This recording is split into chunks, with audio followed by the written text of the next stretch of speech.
And at that point, I had arranged the unauthorized delivery of almost $3 million. Now, once I had this delivery arranged, reality just hit me in the face, and I said, what are you doing? There was absolutely no way that I could steal $3 million. I didn't even have a plan for picking this money up, so I abandoned the whole thing. During the 5.5 months while I waited my court-martial, I spent an average of 22 hours per day alone in that cell. Now, this was obviously the worst experience that I'd ever had in my life, hands down. I went through every negative emotion that you could possibly imagine. Once I had my head wrapped around this, I started to adjust. And I started to consciously look for what opportunities might be found in that situation. I mean, after all, I had all day, every day to myself, right, to reflect.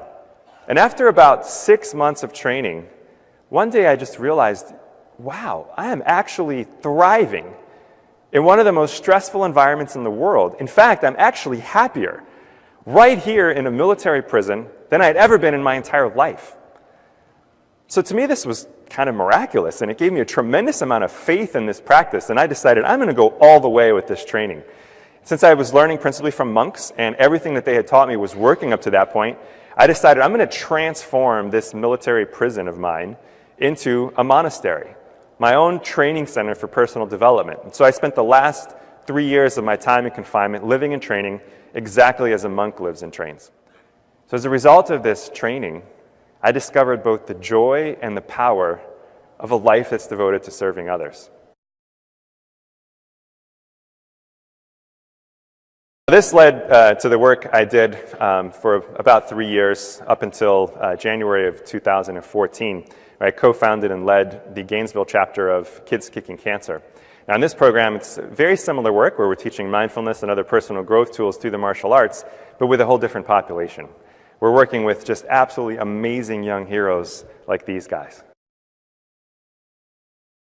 Now throughout this obviously kind of weird journey of mine, I learned a couple things, and I think the most important thing was I realized that the more focused I have become on how I can serve others, the happier I've become and the more success I've had.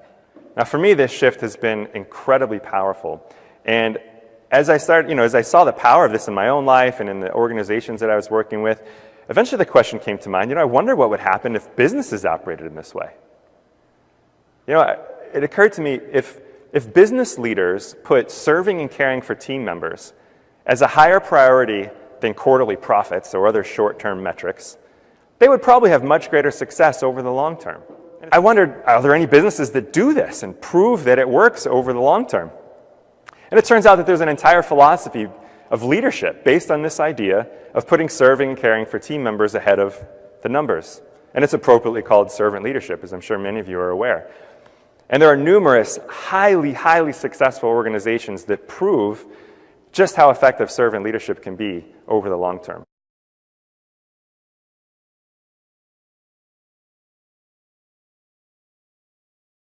My personal favorite example is this company called NextJump, based in New York City. This is a picture of Charlie Kim, who's the founder and CEO of the company. Now, Charlie and the other leaders at NextJump are always looking for ways that they can make the lives of their employees better. And they're building this entire culture of human beings who are focused on putting serving and caring for others ahead of their own personal ambition. Now then, at NextJump, they actually encourage their team members to go out and serve in the same way that they're being served. One way they do that is through this program called Code for a Cause. So at NextJump, they get some of the best computer programmers in the world, hands down.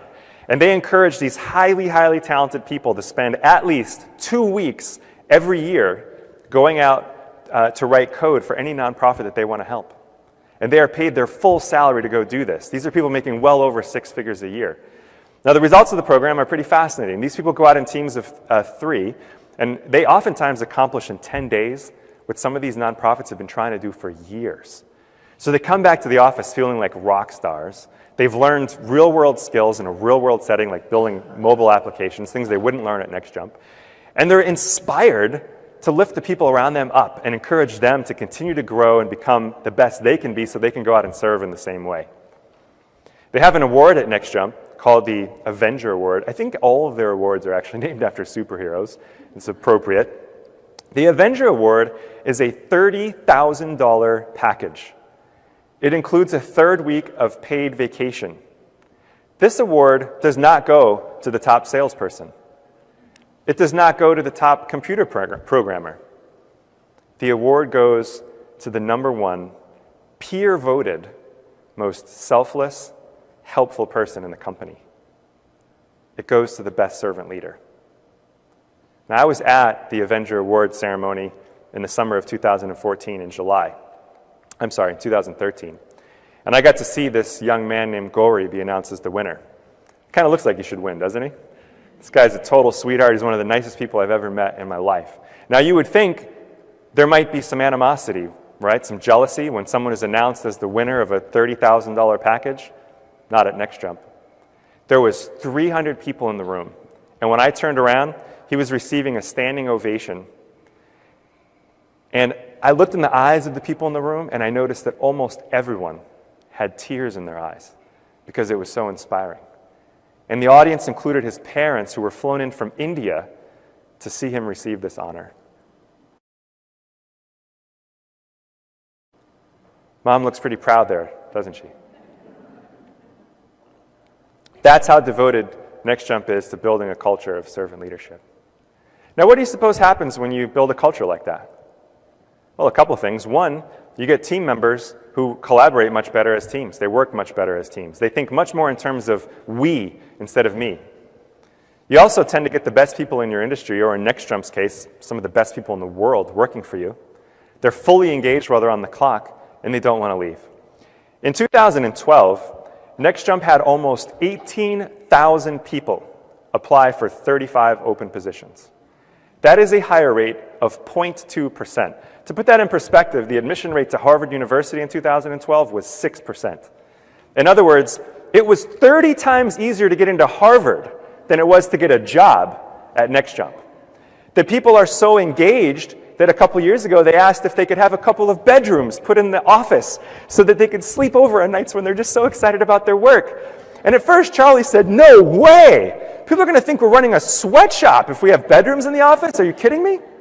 But the employees made a very good argument. They said, well, look, sometimes we're just so excited about the work that we're doing, and if we have to take the subway back and forth, we lose 2 hours of sleep. If we could just stay here, we'd get those 2 hours back. There's a shower in the locker room that we can use to clean up in the morning. There's free, healthy food for us to eat for breakfast. It'd be no problem. So now there are 2 bedrooms in the New York City office. Can you imagine a for-profit company where the employees are so engaged that they ask to have sleepovers in the office? Well, it's happening. And retention at NextJump is also incredible.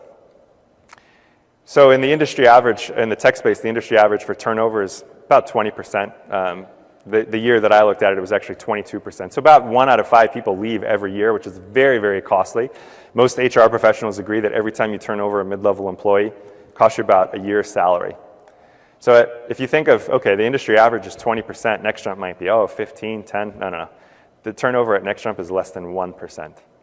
And that is despite the fact that their employees routinely get phone calls from other companies in the tech space offering them 2 to 3 times what they make at NextJump. And most of the time, the employees don't even return the phone calls.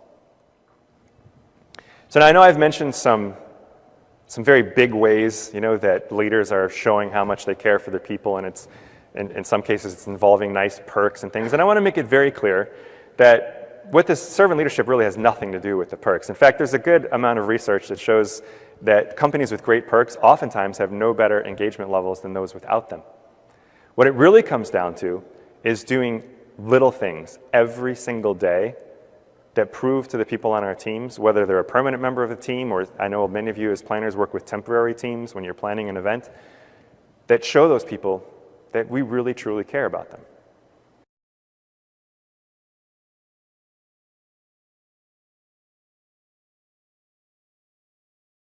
If team members don't receive some type of genuine and sincere, specific appreciation once every 7 to 10 days, you can start to see a reduction in engagement.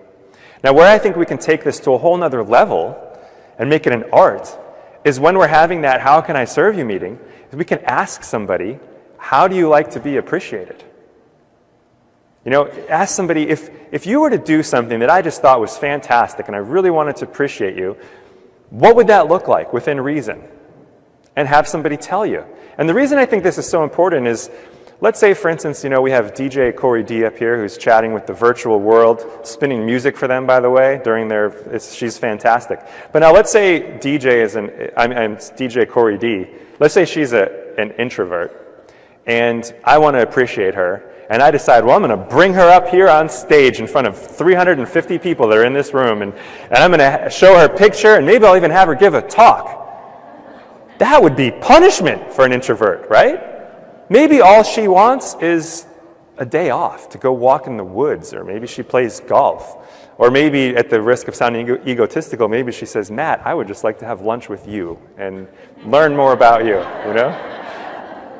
One of my favorite examples of this, which I thought was so powerful, I have a friend named John Spence, who I think actually presented here last year, or maybe 2 years ago. But he's run several organizations, and I remember a story he told me about a young woman he had working on his team who was an executive assistant, who he thought was just fabulous. And he knew that the thing that she valued more than anything in her life was her family. So when he wanted to appreciate her, he did something I thought it's so easy but so powerful. He wrote a letter to her family, telling them what an awesome human being she is, and what an incredible impact she's had for the organization. I could almost picture her crying as her husband read that letter aloud for her and her children.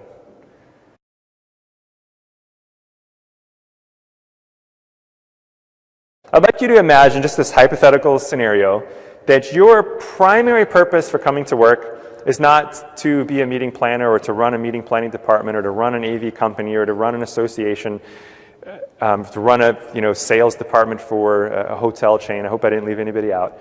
These are all great things, but I would like you to imagine that your primary purpose for coming to work is to build a team, starting with yourself, of awesome human beings with extremely high character who put serving and caring for others as their top priority in their life. Now that makes coming to work a pretty meaningful experience, doesn't it? Now, deep down, I believe everyone in this room knows that this is what makes life rich, right? We know that when we put serving and caring for others as our top priority, that's what life is about. And I have some pretty good evidence that demonstrates this. Years ago, I read this really fascinating research on near-death experiences. Now, for those of you who are not familiar with the near-death experience, it's essentially when somebody's pronounced clinically dead by a medical professional. They remain dead for 1 minute, 5 minutes, sometimes 10 or 15 minutes or longer.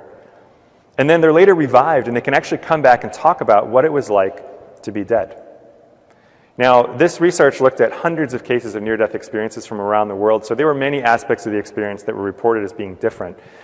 But there was one aspect that was almost the same in just about every single case. It turns out that as these people were approaching the boundary between this world and whatever might lie beyond it, they were all asked a question. Now, where it got interesting to me was that it didn't matter what culture they came from, didn't matter how old they were, didn't matter what gender they were, didn't even matter what religious background they had. If they were Christian, it was Jesus asking them this question. If they were Muslim, it was Allah. If they were an agnostic or atheist, it was their own deepest inner self asking them this question. But in almost every single case, as these people approached the boundary between this world and whatever might lie beyond it, the question was the same. How well did you love?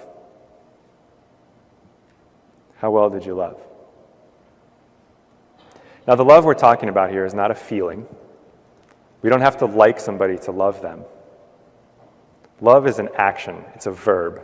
When we actually love somebody, we extend ourselves to help them meet the legitimate needs that they have in their lives, and we treat them with kindness and compassion and respect, regardless of whether or not we like them.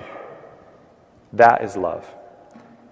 And to me, that is the essence of being a servant leader. So I'd like to ask a favor of you, and that is that you consider as a possibility making loving well or serving and caring for team members better the top priority in your life. There is no doubt that this will help you to achieve better outcomes from a professional business perspective, to be a better leader. But it also may just be the most important thing that we do in our lives. Well, thank you very much for your kind attention. Thank you.